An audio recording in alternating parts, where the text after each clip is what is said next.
बिस्मिल्लाहिर्रहमानिर्रहीम। अस्सलामु अलैकुम प्यारे बच्चों, आज जो हम पढ़ने जा रहे हैं, मैं चाह रही थी एक छोटा सा वीडियो आपको डाल दूं क्योंकि जूम पे आप सारे आते नहीं हैं, तो इस वजह से ये वीडियो आप कभी भी देख सकते हैं।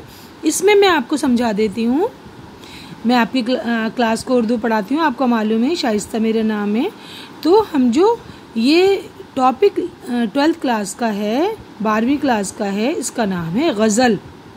गज़ल सारे बच्चे ही जानते होंगे कि गज़ल उर्दू में बहुत ज़्यादा मकबूल है, पॉपुलर है और बहुत खूबसूरत, पढ़ने में भी और गाने में भी होती है। असल में गज़ल सुनाने की चीज़ होती है, पढ़ने की चीज़ नहीं, सुनाने की चीज़ होती है। आपको सबको मालूम ही होगा। गज़ल देखिए आप, मैं उंगली रख के आपको बताती हूँ। गज़ल अरबी ज़बान का लफ्ज़ है, अरबी ज़बान का लफ्ज़ है।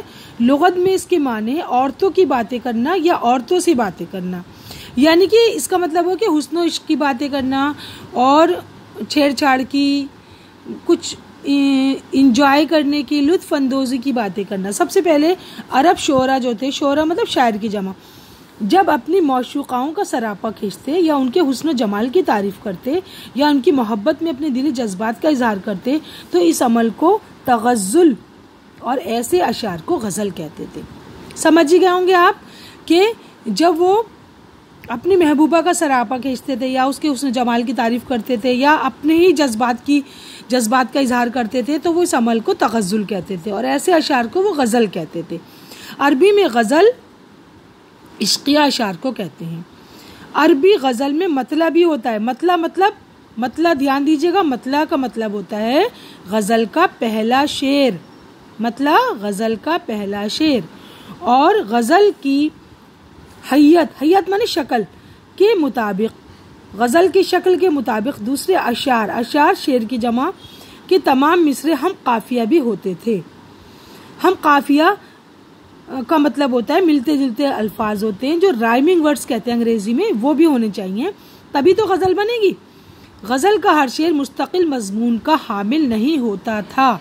इसका क्या मतलब हुआ? इसका मतलब हुआ कि गज़ल का हर शेर अलग अलग मौजू पर अलग अलग मानी का होता है। नज़्म की तरह नहीं होता कि नज़्म तो होती है मुसलसल एक ही टॉपिक पर, लेकिन गज़ल का हर शेर अलग अलग मौजू पर होता है। वो मैं अभी बताऊंगी, जब मैं गज़ल का वीडियो बनाऊंगी उसमें भी समझा दूंगी इसको। फिलहाल तो आपको इसे करना है। अरब से गज़ल फारसी में आई, अरबी से गज़ल फारसी में आई, यानी अरब के लोग जो है अरबी ज़बान जानते थे तो वो अरबी में गज़लें कहते थे, और फिर जब फारसी ज़बान में गज़लें आईं तो अरबी से ही मुतासिर थी वो। फारसी शायरों ने गज़ल में कई बड़े कारनामे अंजाम दिए, यानी उन्होंने गज़ल को और भी ज़्यादा बढ़ावा दिया और भी ज़्यादा खूबसूरत बना दिया। यानी कि जो बात गज़ल में कही जाती है छोटे से छोटे मजमून में, क्योंकि शेर तो छोटा सा होता है, तो छोटे से छोटे मजमून में ऐसी बात कह दी जाती है जो कि बड़ी बड़ी नसरी मज़ामीन में नहीं कही जा सकती। जैसे एक शेर है, तुम हमारे किसी तरह न हुए, तुम हमारे किसी तरह न हुए, वरना दुनिया में क्या नहीं होता।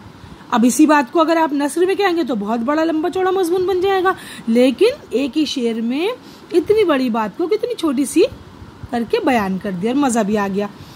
एक ये कि उन्होंने गज़ल के हर शेर को एक मुस्तकिल मजमून का हामिल बनाया, जो मैंने अभी आपको बताया कि अलग अलग मौजू होते हैं हर शेर में। गज़ल के हर शेर में एक मुस्तकिल मजमून अदा करने की कोशिश के नतीजे में गज़ल के अंदर इशारों और किनायों में बात करने की सलाहियत पैदा हुई। अब भाई साफ साफ बात नहीं कर सकते ना, तो फिर इसमें बहुत लंबाई हो जाएगी। तो जब आदमी को छोटी सी बात कहनी होती तो इशारों और किनाए माने भी इशारा होता है, इशारों में वो बात कहता है। जैसे मैंने अभी आपको एक शेर सुनाया है ना, तो एक शेर मीर का बता देती हूँ इसकी इसी मौजू पे, जो किनाए में बात कही गई है।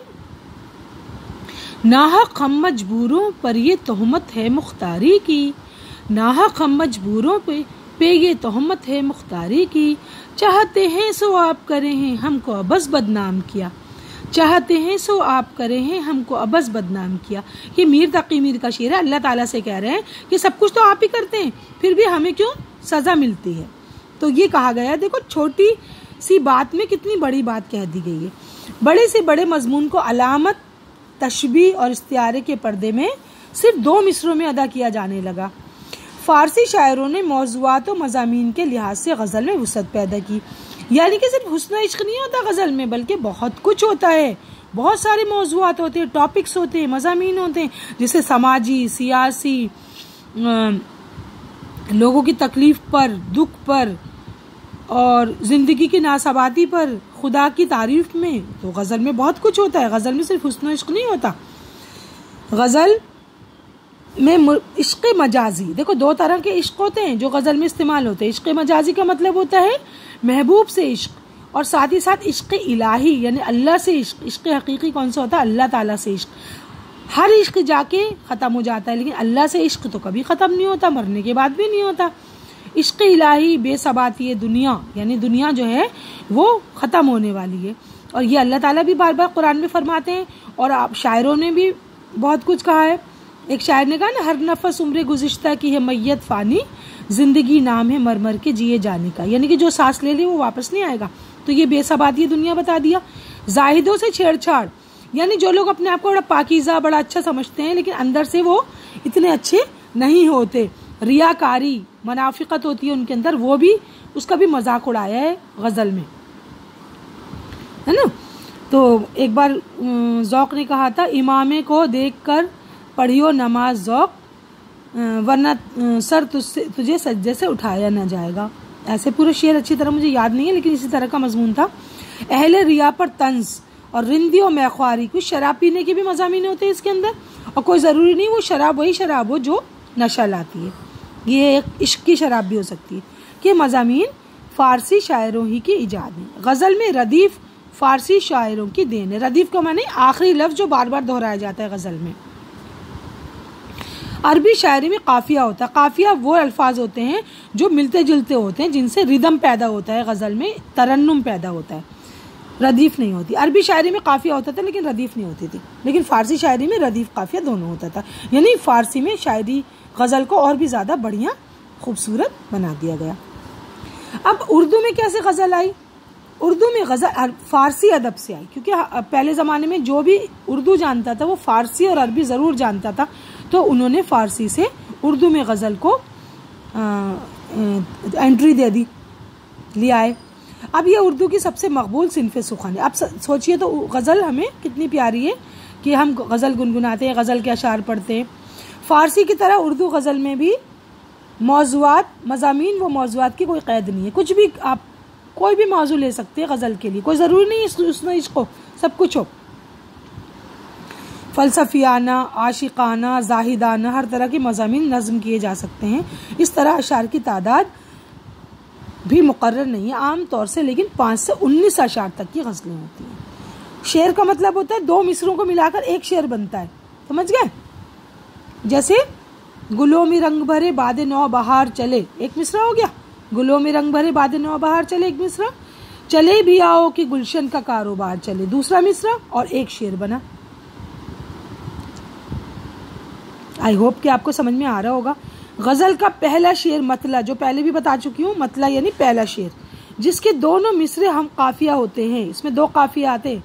अगर किसी गज़ल में दूसरा मिसरा भी हो, दूसरा मतला भी हो, तो उसे उसने मतला या ज़ेब मतला भी कहते हैं।